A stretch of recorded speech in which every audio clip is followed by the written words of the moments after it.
Bueno, buenos días. Buenos días. ¿Cómo se prepara un programa como Comando Actualidad? Luego ya haces otro montaje y luego ya lo ven más personas. Pues el montador que está montando contigo a veces su opinión. ¿Cómo se prepara?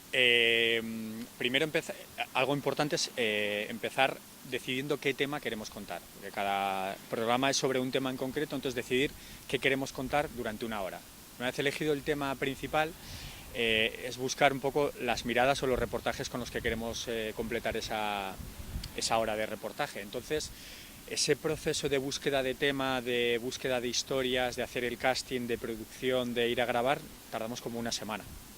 Ver un poco qué historias nos pueden dar juego, tener imagen, luego dentro de esas historias valoramos varias de ellas para elegir la que más juego nos puede dar, qué imagen puede tener, qué acción, qué recorrido, y las personas que nos lo van a contar que hablen muy bien. Entonces, en ese proceso de producción que nosotros llamamos, estamos como una semana. La siguiente fase es ya el salir a grabar. Ahí estamos como otra semana grabando. Son días largos de rodaje, empezamos muy pronto y acabamos muy tarde, y son grabar como 2 o 3 horas diarias para una secuencia de 8 o 10 minutos, y estamos como una semana grabando, y luego ya viene la fase de montaje y premontaje, montaje y edición final del programa, que eso son como otra semana, que ahí hacemos un premontaje de cada una de las secuencias, luego nosotros mismos la vamos un poco recortando hasta que los directores dejan el montado final, y eso es como otra semana. Entonces, más o menos y de media, son 3 semanas para hacer un comando actualidad, aunque hay veces que hemos hecho un comando actualidad en 4 días y otro en el que hemos estado 2 o 3 meses, porque depende mucho del tema. Por ejemplo, te pongo un ejemplo. El terremoto que hubo en Lorca, pasó algo muy grave, salimos a grabar, en 2 días se grabó, volvimos y en 4 días estaba hecho el programa. Pero otros programas como donación de órganos, que tenía mucho recorrido y había que estar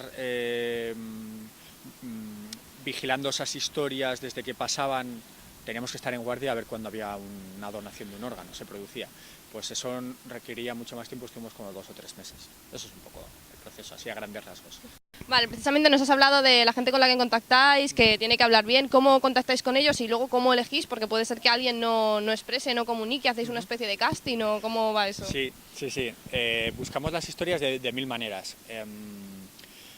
O por internet o por teléfono o a través de rastreos que hacemos nosotros de mil formas. Ahí sí que tenemos mil maneras de encontrar, o a veces hemos hecho unas grabaciones donde hemos visto unas buenas historias que nos pueden venir bien para futuros programas, o rastreando vía telefónica, vía internet, vía tirando de contactos, vía hemeroteca de prensa, o de mil maneras.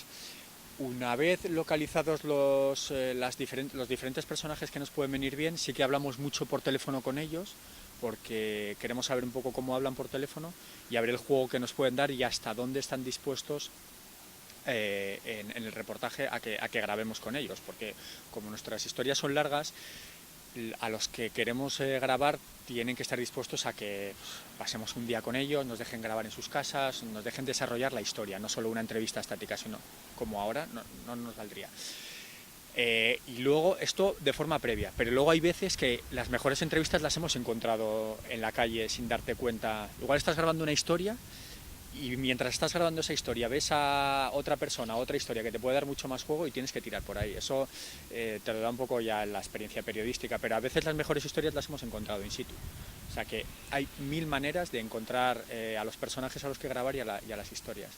Y si hacemos casting, sí, elegimos mucho quién habla mejor. Aunque hay veces que por teléfono te hablan de una manera y cuando se enciende la cámara te hablan de otra. Con eso hay que contar.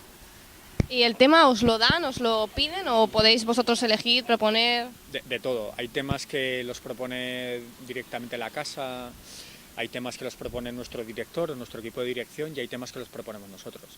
Hay que sacar un tema semanal que dé juego para una hora de reportaje, y eso es muy difícil llevamos ya 7 años de programa. Entonces, todas las ideas que podamos dar los directores de arriba, los directores del programa y nosotros son bienvenidas, así que los buscamos entre todos. ¿Y dificultades que os encontráis a la hora de poder rodar en un lugar, permisos, etcétera? Sí, sí, sí, las hay muchas. Depende un poco del tema, pero si vas a hacer un reportaje más complicado de un barrio conflictivo o de algún conflicto, hay mucha gente no quiere que les grabes, pero tú tienes que contar la historia, entonces da igual que te digan que no quieres que les grabes, tú tienes que grabarla. Hay veces que sí que hemos tenido algún problema de que nos amenazan por grabar alguna cosa, o sal de aquí, o márchate. Y luego las grandes empresas o los partidos políticos tienen la información muy controlada. Siempre hay un gabinete de prensa que está detrás de ti para que grabes una cosa y no grabes la otra. Ahí tú tienes que saber qué es lo que quieres contar y no vas a grabar lo que te está diciendo un gabinete de comunicación o una gran empresa, sino lo que tú creas que tienes que contar, que es lo realmente importante o lo que el espectador tiene que saber. A veces hay mucha presión, ¿eh? Cuanto más grande es la empresa o cuanto más partidos políticos hay detrás de lo que quieras contar, tienes mucha presión por detrás. ¿Y alguna vez han acudido a vosotros con una historia? Por ejemplo, os llaman y mira, aquí está ocurriendo tal cosa, ¿puedes venir a contarla? Sí, hay veces que algunas de las historias que grabamos salen de gente que nos ha escrito, nos ha llamado o en la calle nos han venido a decir, a ofrecer su historia. Y hay veces que son historias muy, muy buenas y que merece la pena ser contadas. Sí, sí.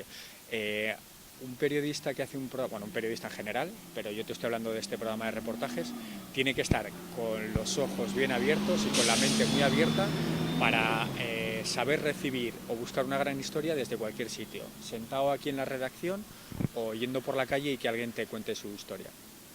¿Cuál crees que es la clave de un buen reportaje? Que sea honesta, que sea veraz y que le llegue al mayor número de gente posible. Que sea una historia impactante, pero que sea veraz. Hay muchas historias impactantes y que luego no son ciertas.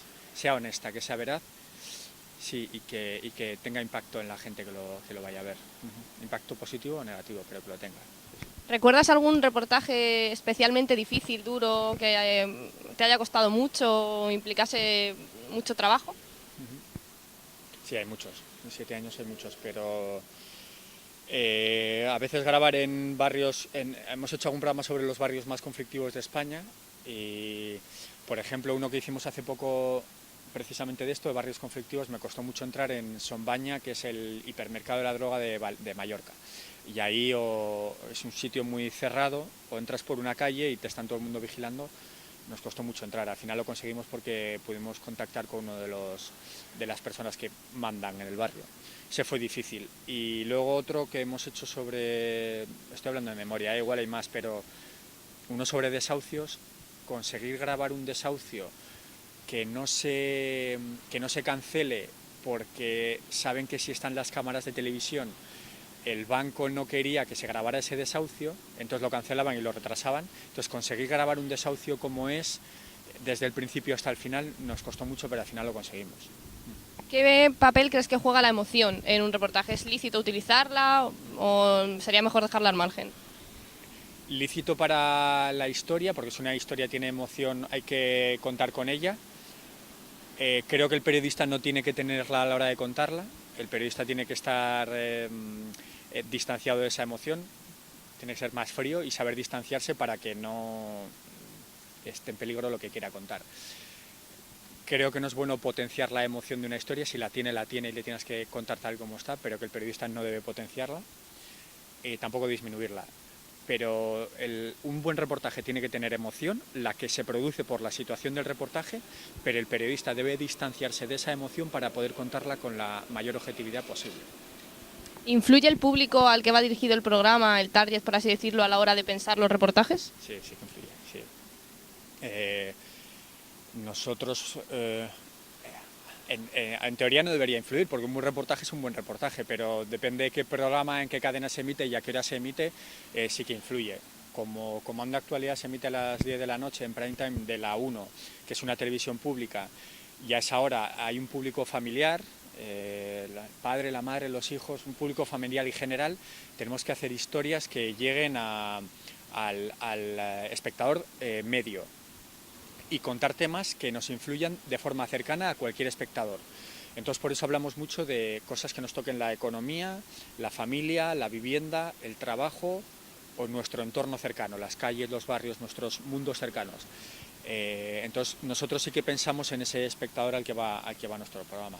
Este es el ejemplo de Comando Actualidad, pero hay otros programas que se emiten en otras cadenas que tienen un público más joven y hacen un programa para un target más joven, o al revés, o todo lo contrario. Sí. Y cuando tenéis que viajar, ¿cómo se prepara ese viaje? ¿Cuánto tiempo para el viaje únicamente os dejan? Hay reportajes con los que tenemos que estar 3 o 4 días fuera, o hay reportajes que se hacen en un mismo día, si se viaja. Depende de lo que requiera el reportaje, o depende un poco de los días que tengamos que pasar para encontrar lo que buscamos. Ya te digo, ha habido reportajes que hemos viajado en el mismo día, a cualquier punto de España, y hay veces que hemos estado 5 días, yo creo que es el máximo para hacer un reportaje o una secuencia. ¿Es fácil compaginar la vida personal con la vida del reportero? Si te gusta este trabajo, sí. Y como a los que estamos en este programa nos encanta este trabajo, al final se compagina bien. Como nuestro programa es semanal y estamos 3 semanas preparándolo y unas semanas de producción y otra de montaje, no estás viajando constantemente. Entonces se lleva muy bien, yo hablo por mi caso personal, se lleva muy bien el equilibrio de el estar grabando fuera y el viajar con el poder compaginar tu vida personal. Hay veces que tienes vida social que la tienes que dejar atrás porque te surge un reportaje y un viaje de varios días y no puedes hacerlo, pero como el trabajo nos encanta y a mí me gusta mucho, no es ningún problema. Y hablando del montaje, ¿cómo es la postproducción? ¿Cómo elegís qué cortar, qué meter? La verdad es que es bastante dura, porque primero seleccionamos por poner una media, para hacer una secuencia de 8 o 10 minutos grabamos unas 3 horas. De esas 3 horas tienes que sacar 10 minutos. Entonces te tienes que visionar esas 3 horas y seleccionar lo que quieres y lo que no quieres para hacer ese montaje. Una vez hecha esa fase previa, que son horas, son bastantes horas, haces un montaje previo. Y vas viendo a ver cómo funciona según lo vas montando. Si a ti como espectador te gusta lo que estás montando, o te llega o no te llega. Y hacer muchas probaturas. Después de hacer un premontaje, luego ya haces otro montaje y luego ya lo ven más personas. Pues el montador que está montando contigo, a veces su opinión, que tiene distancia de la grabación, es muy importante, porque a lo mejor yo no soy objetivo porque como he estado grabando tengo más cariño por algunas cosas que por otras, pero alguien que lo ve con distancia me puede decir que algo es mejor que yo no lo estoy viendo. Y luego lo que aportan el equipo de dirección, realización, también viene muy bien. Entonces es como un premontaje, hay como varios días de montaje hasta llegar al resultado final. Son varios días, cuesta bastante. Mucho más de lo que parece cuando lo estás viendo en la tele, qué fácil y qué rápido sale todo. No, hay mucho trabajo de montaje, mucho.